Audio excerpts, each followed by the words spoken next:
Depression سے بچ سکتا ہے؟ سب سے پہلی بات تو یہ ہے کہ یہ موضوع بہت خوبصورت ہے اور بہت اچھا ہے، آج کے دور کی ضرورت ہے، اس لیے ڈپریشن پر بات کرنا، یہ اس کو میڈیکل سائنس میں کلینیکل ڈپریشن کہتے ہیں، یہ ضروری تھا اور بہت اچھا ہوا کہ ہم اس پر بات کر رہے ہیں۔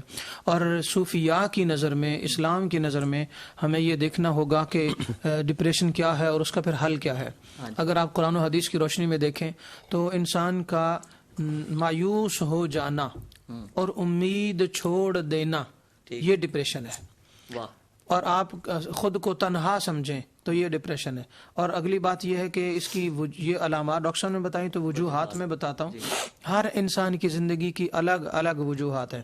ٹھیک، آج کے زمانے میں جو زیادہ تر ہیں، اگر آپ پاکستان میں لے لیں تو بے روزگاری سب سے بڑی وجہ، اور پھر رشتوں کا نہ ہونا، پھر گھریلو معاملات میں شوہر اور بیوی کے آپس میں چپ کلش کا رہنا، یہ چیزیں آپس میں ڈپریشن میں بندے کو لے کر چلی جاتی ہیں۔ پھر جب ایک گھر کا ایک فرد کماتا ہے تو بہت سارے لوگ اسی پر انحصار کرتے ہیں، اس وجہ سے وہ اپنی بیوی اور بچوں کو ٹائم یا حقوق کم دے پاتا ہے۔ میں ٹائم بھی کہہ رہا ہوں اور حقوق بھی کہہ رہا ہوں۔ تو وہ چیزیں، وہ کیئر جو اپنے بیوی بچوں کی اس نے کرنی ہے وہ نہیں کر پاتا، تو اس وجہ سے بیوی اور بچے بھی انتہائی پریشانی، ڈپریشن کا شکار ہیں پاکستان میں، اور ان کی تعداد بھی کروڑوں میں ہے، کوئی 2-4 کی بات نہیں۔ ایک سوال عرض کرنا ہے، جی، سب وہ رہ نہ جائے۔ جی، یہ تو ہو گیا کہ جن لوگوں کو معاشی مسائل ہیں یا ٹائم کا ایشو ہے، گھر کا ماحول ٹھیک نہیں ہے، تو اس بنا پر وہ انزائٹی یا ڈپریشن میں چلے گئے۔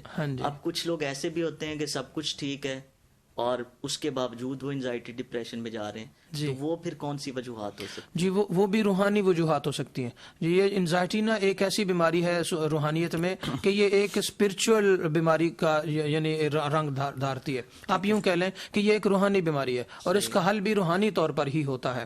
تو جو بندہ اندرونی طور پر اندر سے ہارنا شروع ہو جائے تو وہ غور کرے کہ اسے کیا ہے، اور اس کا اسلام نے جو طریقہ بتایا ہے وہ استخارہ ہے۔ یا تو وہ خود کرے یا پھر اللہ تعالیٰ کی کسی کامل صاحب علم، صاحب نسبت اللہ کے بندے کے ساتھ رجوع کرے، جاہلین سے وہ بچے۔